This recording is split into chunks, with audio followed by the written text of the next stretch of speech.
Саламатсыңдар ма балалар? Бүгінгі күндеріңе сәттілік тілей отырып, әдебиеттік оқу пәнінен сабағымызды бастаймыз. Ширату жаттығуы. Біз қай кезде бір-бірімізге сыйлықтар жасаймыз? Келесі тапсырма. 4 сурет бір атау ойыны. Мына суретке ортақ ат қойыңдар.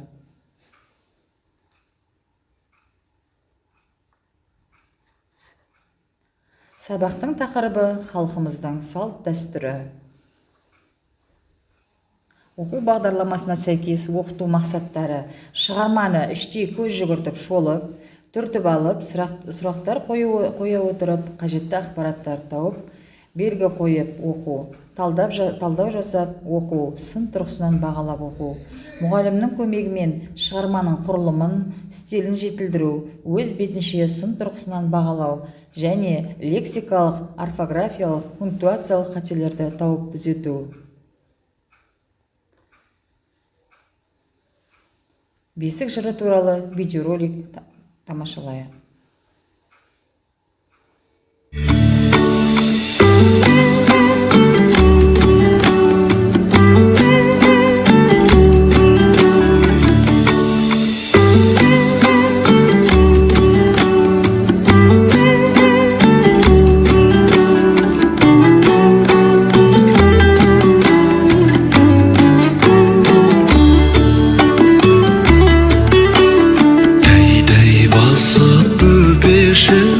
Жүргенің қандай, көз қуаныш көкешім, күлгенің балдай.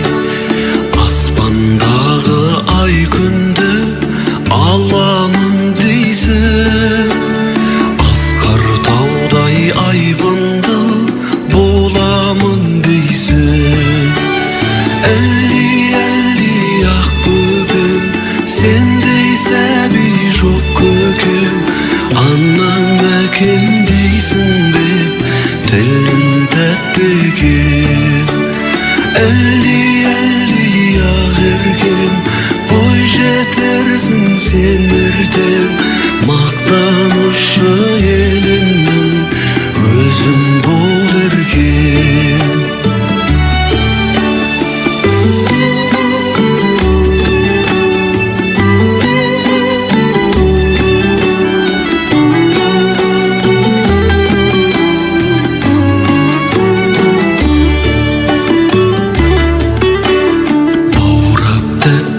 Қаллағым ән салды жаным, менің мөлдір тонығым, кәусар болағым.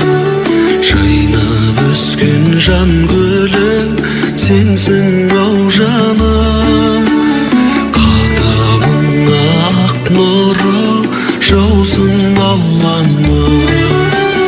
Әлди ақ бөбем, сендей сәби жоқ көкем, анам әкем дейсің бе, тілің тәтті екен. Әлди ақ еркем, бой жетерсің сен ертең, мақтанышы еліңнің өзің бол еркем.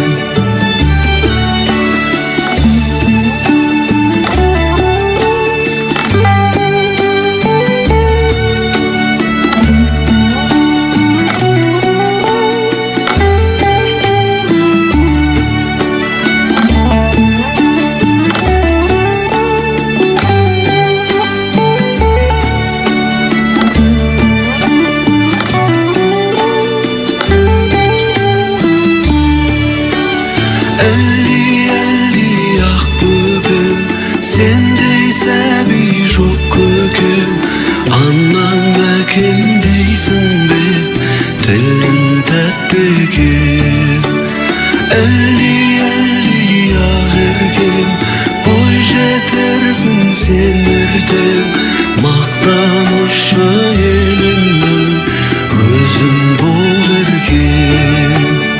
Мақтанышы еліңнің өзің бол еркем, өзің бол еркем.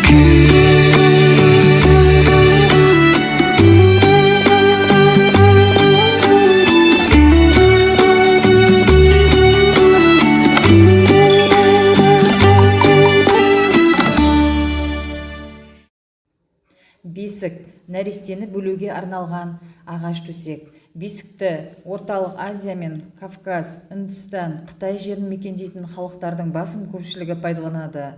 Тек әртүрлі үлгіде жасалады. Бесік көшпелі өмір кешкен қазақ халқы арасына ертеден тараған.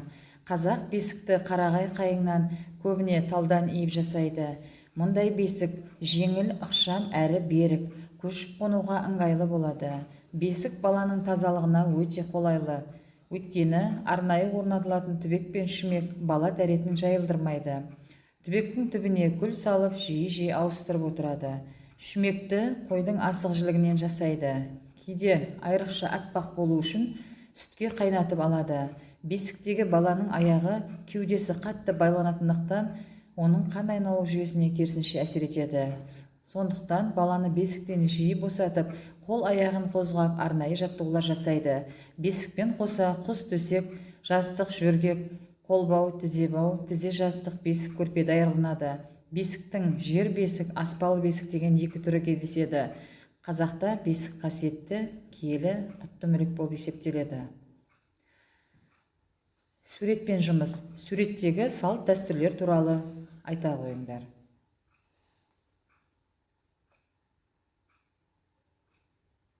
Ойлан айдары бойынша неліктен салт дәстүрді ұмытпай жалғастыру қажет?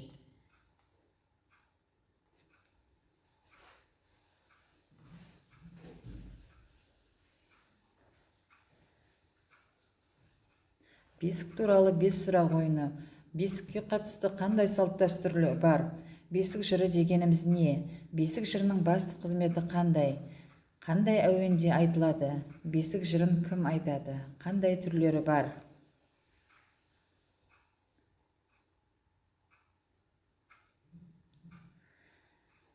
Сағатбек Медеубекұлының бесік жыры өлеңін тыңдаймыз. Таңдап әкеп тал терек, бесік идім сәндерек, қос мамығы көрпешең, жұмсақ бәкен бал бөбек, әлди-әлди-әлди-ай, салтын сақтап сыйлаған, халқын жатқа қимаған, жарқын жүрер жасқанбай, сен боларсың сыйладам, әлди-әлди-әлди-ай. Дүниемен елдесіп, ақын жатқан бұл бесік, дүлей күшпен белдесіп, батыр жатқан бұл бесік, әлди-әлди-әлди-ай. Ерте-ертеден жер тербеткен бұл бесік, киелі сөз серт өлең, ел тербеткен бұл бесік, әлди-әлди-әлди-ай. Сұрақ менен жауап сенен ойыны. Сұрақ құрастырып, ол сұраққа жауап береміз.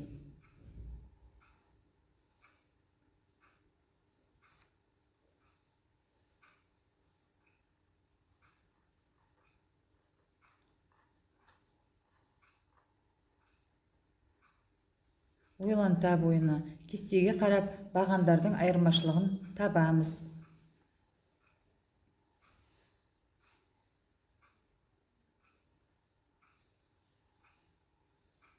Бірінші бағанда не? Кие, киелі. Екінші бағанда қасиет, қасиетті. Ақыл, ақылды. Үздік жазушы ойыны. Бесіктен өсіп шығыпты тақырыбында 3-4 сөйлеммен өз ойымызды жазамыз.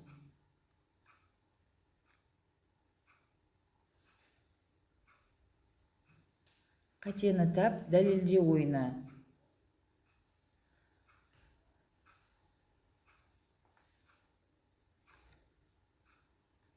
Нәрестені бесікке бөледі, нәрестені бесікке салды. Бесікті тербетті, бесікті сүйретті. Осы сөйлемдердің дұрыс сөйлеу үлгісін табамыз. Дұрыс сөйлеу үлгісі: нәрестені бесікке бөледі, бесікті тербетті. Үйге тапсырма. Үлкендерден естіген бесік жырының бір шумағын сұрастырып жазып алып, әуенімен айтуға дайындалып келеміз.